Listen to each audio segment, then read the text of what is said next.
Hello আমার প্রিয় ছাত্রছাত্রী বন্ধুরা, আমি তোমাদের অমিতাভ স্যার। সবাইকে আমার ইউটিউব চ্যানেলে স্বাগত জানাচ্ছি।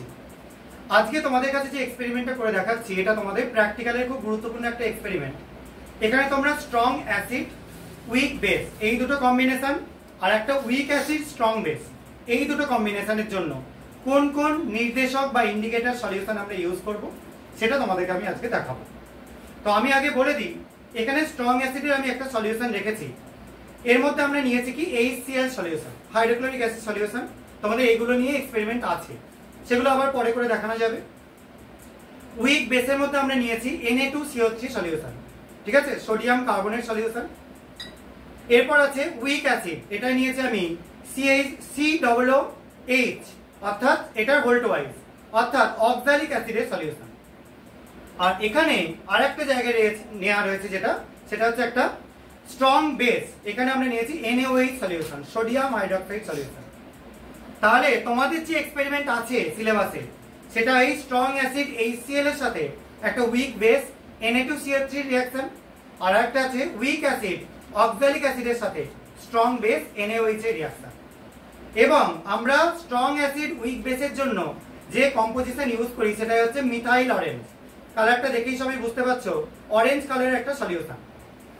আর আরেকটা যেটা আমরা দেখতে পাচ্ছি উইক অ্যাসিড স্ট্রং বেস, তার জন্য আমরা ইউজ করি ফেনলাফথ্যালিন সলিউশন। এটা কিন্তু ফিক্সড, এগুলো কিন্তু চেঞ্জ করা যায় না।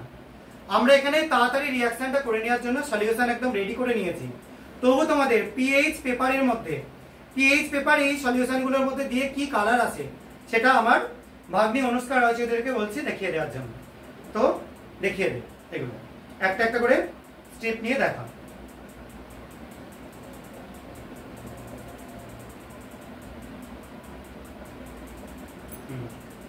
এটা আমরা একটা স্ট্রং অ্যাসিডে দিয়েছি, লালচে হয়ে যাচ্ছে, ঠিক আছে, রাইট সাইডে।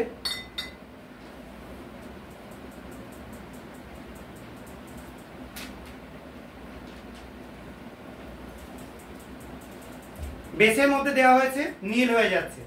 পিএইচ সলিউশনে এগুলো বৈশিষ্ট্যই, কারণ আমরা জানি অ্যাসিডে এটা লাল হয়ে যায় এবং বেসে এটা নীল হয়ে যায়। এবং এই দুটো কালার দেখেই পার্থক্য বুঝতে পারা যাচ্ছে, আশা করা যায় দুটো কিন্তু দুটো সেপারেট জিনিসের মধ্যে সলিউশনের মধ্যে দেওয়ার জন্য হয়েছে। এবার আরো একটার মধ্যে দেওয়া হচ্ছে।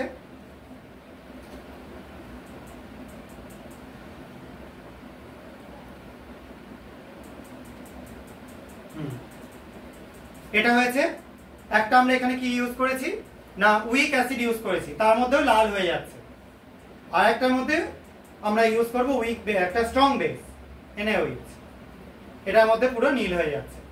তাহলে এই দুটো দেখে বুঝতে পারা যাচ্ছে যে আমরা একটা অ্যাসিড একটা করে ক্ষার নিয়েছি, এই কারণের জন্য এরকম কম্পোজিশনে রাখা রয়েছে। এবার আমি বাকি স্টুডেন্টদের কিছুজনকে ডেকে নিচ্ছি, মৌলি চলে হয় এসে। আমরা এখানে স্ট্রং অ্যাসিড উইক বেস নিয়েছি। তাহলে কি বললাম, স্ট্রং অ্যাসিড উইক বেসের জন্য মিথাইল অরেঞ্জ হচ্ছে সব থেকে ভালো ইন্ডিকেটর। তো আমরা মিথাইল অরেঞ্জ ইউজ করব। তুই ওকে তুলে দিয়ে দে, হাতটা সামনে নিয়ে শো করবি, একদম 5-6 ফোঁটা দিয়ে দে।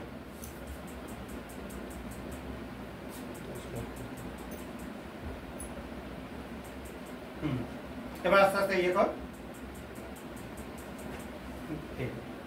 এই যে সলিউশনটা, এর কালারটা লাল হয়ে যাচ্ছে, কারণ অ্যাসিডিক মিডিয়ামে আমরা সবসময় দেখতে পাই কি যে কোনো জিনিস আমরা যখনই ইন্ডিকেটর মিথাইল অরেঞ্জ বা মিথাইল রেড অ্যাসিডিক মিডিয়ামে যোগ করি তখন সেটার কালার রেড হয়ে যায়, ঠিক আছে। আর সেটাই আমরা একটা বেসিক মিডিয়ামে ইউজ করে দেখাচ্ছি। আবার তুলে দে।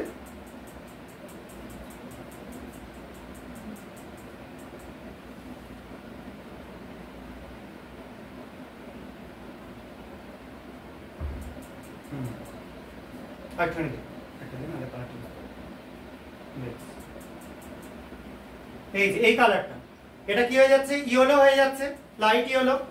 এই দুটো কালার পাশাপাশি রাখলে এদের মধ্যে ডিফারেন্স সবাই বুঝতে পারবে, একটা রেড একটা ইয়েলিশ। এই ইয়েলিশটা যেটা হচ্ছে সেটা হচ্ছে ক্ষারের জন্য, আর রেডটা যেটা হচ্ছে সেটা হচ্ছে অ্যাসিডের জন্য।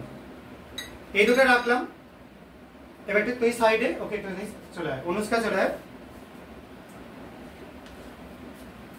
এখানে আমরা একটা অ্যাসিডের সলিউশন নিয়েছি, অক্সালিক অ্যাসিড, আগেই বলে দিয়েছিলাম এটা একটা উইক অ্যাসিড, তার মধ্যে ফেনলাফথ্যালিন দেওয়া হচ্ছে, ব্যাস। ফেনলাফথ্যালিন কিন্তু অ্যাসিডে কোনো কালার চেঞ্জ করে না, সেই জন্য এটা কিন্তু যেমন ছিল অ্যাজ ইট ইজ সেরকম থেকে গেল, কোনো চেঞ্জ করলো না। এবার পরেরটা স্ট্রং বেস ছিল NaOH সলিউশন, তার মধ্যে দেওয়া হচ্ছে।